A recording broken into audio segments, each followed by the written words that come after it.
அதுக்கப்புறம் சரியான பிசினஸ் நல்லா மூவ் ஆக ஆரம்பிச்சு நல்லபடியா போச்சு. அதே போல பாத்தீங்கன்னா காலையில சாப்பாட கூட முடியாத நிலைமைலாம் இருந்து, அதுக்கப்புறம் காசு இருந்தும் சாப்பிட முடியாத அளவுக்கு கஸ்டமர் வர ஆரம்பிச்சிட்டாங்க.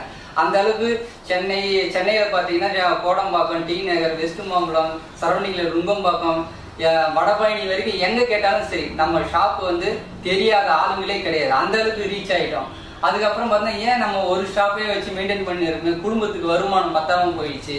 அதே போல பாத்தீங்கன்னா அண்ணன், நான், இன்னொரு அண்ணன், மூணு பேர் வந்து ஒரு குறிப்பிட்ட லெவல் ஸ்டேஜ் ஆன பிறகு சரி மேரேஜ் பண்ண அவங்களும் தனித்தனியா குடும்பம் வரும்போது வருமானம் வந்து ஒரு கடையோட வருமானம் வந்து ஒண்ணுமே பத்தலை.